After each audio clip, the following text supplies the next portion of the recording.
Hi,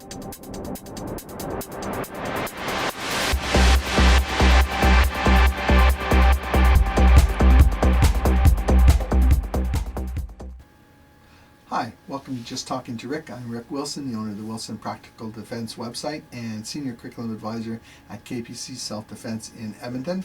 Talking about the plea of self-defense, and since I've held it up every time, I'm going to hold up Mark McYoung's In the Name of Self-Defense.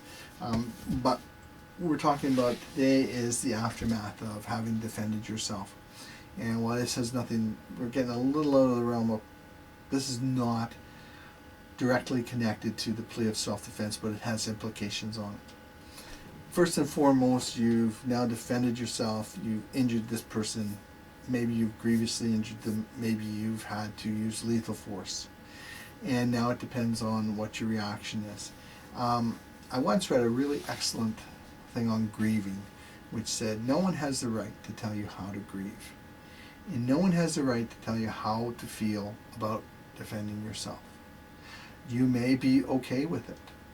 You may be, hey, I was protecting myself, I was protecting my family, and I had to do this, and it's not, I'm okay with it.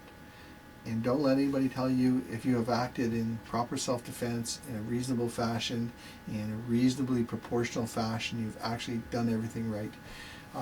Don't let anybody tell you that you should feel any different than you do. You may not feel well about it at all. That's the other side. You may have some issues with the fact that you really, really had to hurt someone, and if you've never had to hurt anyone before, you may not be good with it. And it really may have nothing to do with how bad the person was or what the person did. You just don't like having to have done that. And you may need to talk to someone. And you maybe have doubts. This is the part where it relates to self-defense, because it comes back to our belief presentation. You may have doubts about how you acted. You may start to relive in your mind that incident where you could have done something differently. You could have done this. You could have done that. That's all fantasy stuff. That's all make-believe. You did what you could do at the time, and you acted reasonably, you acted rationally, and you acted proportionally. And you acted on what you believed was a danger at the time. So all the doubts you have you need to deal with them, certainly. You may need counseling, and if you're feeling that way, you may need to go talk to a professional about it, but talk to them about it, okay? When you're dealing with your lawyers and when you're dealing with the legal authorities, you don't bring your doubts into that. You don't, because there was no time for those doubts in the actual incident. And it really comes back to my statement earlier that what actually happened and what you actually believed at the time is all that should be important to anyone.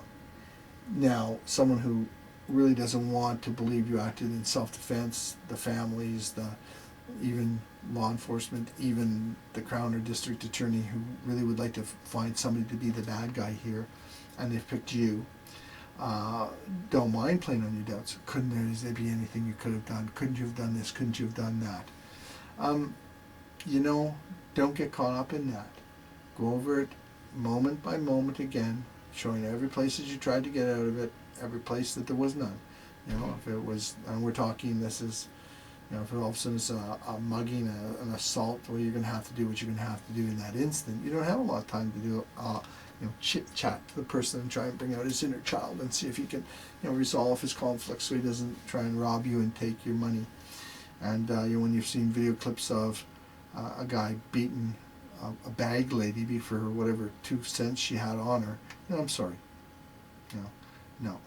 Don't worry about how you feel. Deal with it if it's not sitting well with you. Okay, deal with it.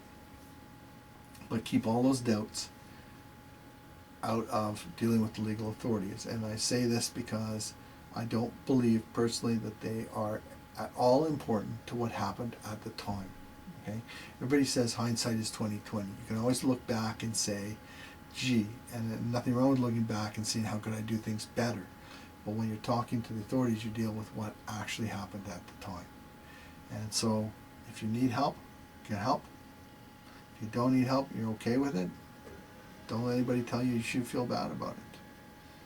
You know, if you defended yourself properly and legally, because when you tried to avoid it, you did what you had to do, and you didn't do any more than you had to do, and you stopped when the threat was stopped.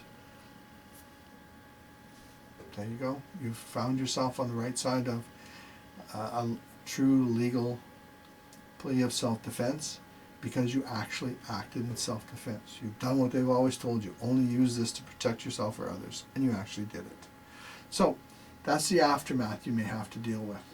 And again, just the same as you were to get a professional lawyer, get professional therapists if you need to. Nothing wrong with that. And if you don't need it, nothing wrong with that either. I'm Rick Wilson. Have a great day. Have a great evening.